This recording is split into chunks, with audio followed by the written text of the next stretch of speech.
حشر کے دن حضور کام آئیں گے دکھیوں کے، لاچاروں کے، گنہگاروں کے، مجبوروں کے۔ تو فرمایا کہ قیامت کے دن میں سفارش سب سے پہلے کروں گا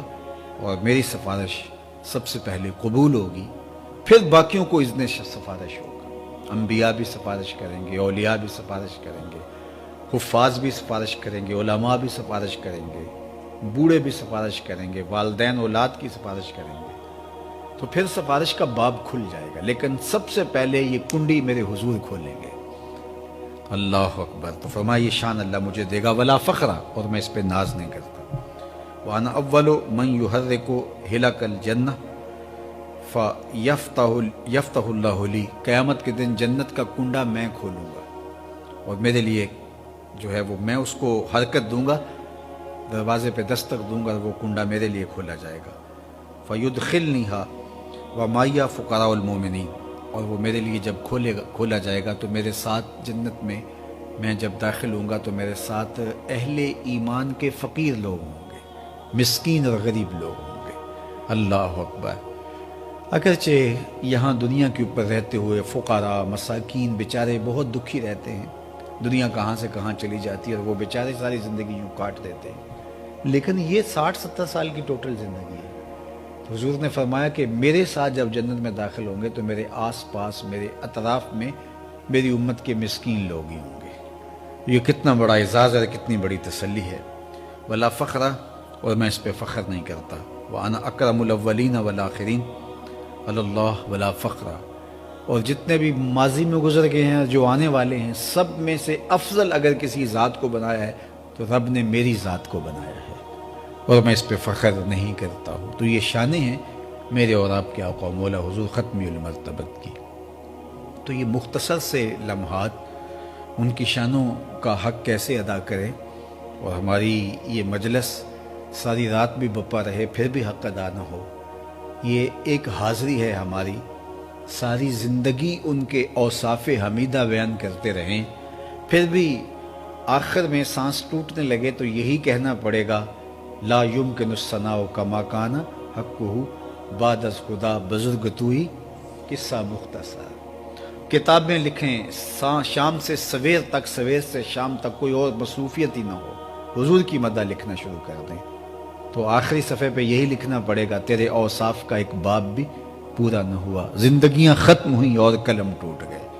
اسی کی ظہوری نالے ساڈا کی بیان ہے، اودیاں تے صفتاں دا نعت خاں قرآن ہے،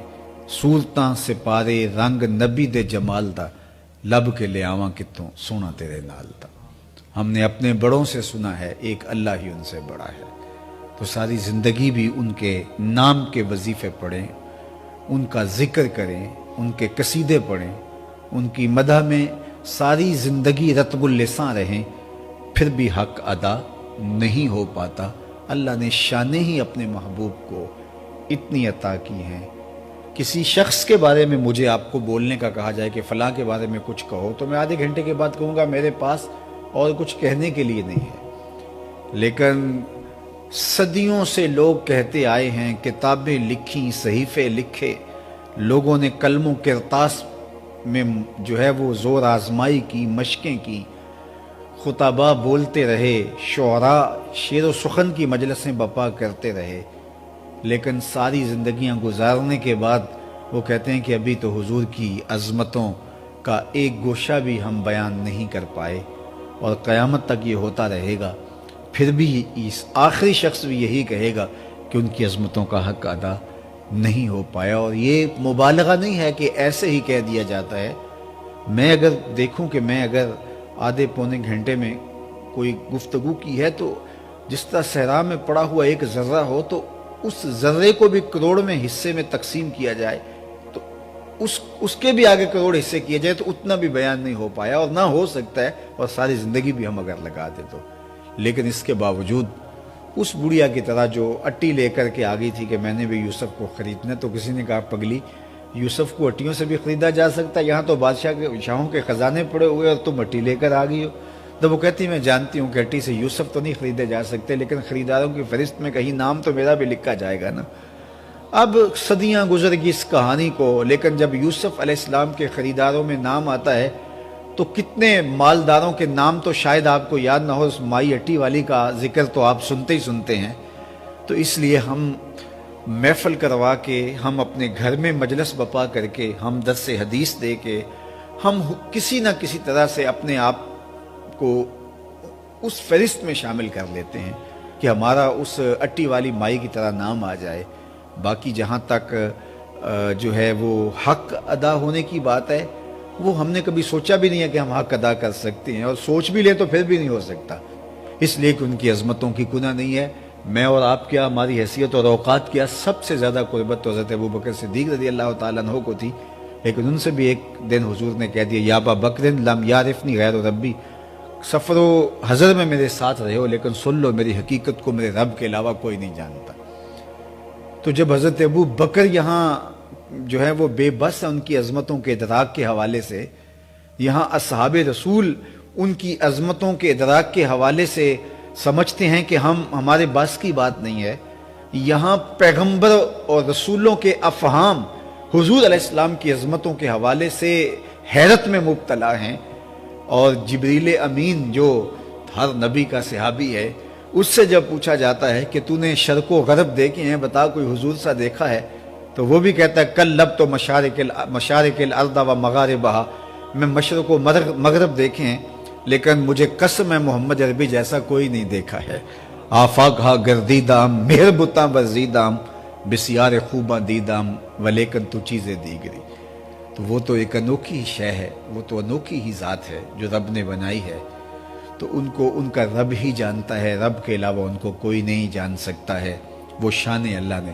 اپنے محبوب کو عطا کی۔ بس انہی کلمات پہ اپنی گفتگو ختم کرتا ہوں۔ کوئی مثل نہیں ڈھولن دی، چپ کر مہر علی ایتھے جا نہیں ہو بولن دی۔ وآخر دعوانا ان الحمدللہ رب العالمین، الحمدللہ رب العالمین، والصلاة والسلام علی اشرف الانبیاء والمرسلین۔ اللہ جتنے لوگ یہاں موجود ہیں اور ہمارے ساتھ جو ہے وہ جتنے لوگ وہاں بیٹھ کے سن رہے ہیں، اللہ سب کو جزائے خیر عطا فرمائے اور سب کو اپنی خاص امان، حفاظتوں کا احساس، رحمت و بری زندگی، حضور کی غلامی، نیاز مندی، حضور کی اطاعت، فرما برداری ہماری زندگیوں میں اتار دے۔ کار ما آخر شدو آخر زما کار نشد، مشت خاک ما غبارے کوچائے یار نشد۔ اللہ محبوب کی غلامی میں زندگی کی آخری سانس تک وفاداری کی توفیق عطا کر دینا، امت مسلمہ کو کھویا ہوا وقار دینا، اتنی شانیں اور اتنی عظمتیں اور اتنی رفتیں اور اتنا تغلب امت مصطفیہ کو عطا کر دینا کہ پوری کائنات میں تیرے محبوب کی ناموس کی طرف کوئی میلی نظر سے دیکھنے کی ہمت بھی نہ کر سکے۔ اللہ اس امت کو بانک پن عطا کرنا، عظمت پارینہ، رفت رفتہ عطا کر دینا۔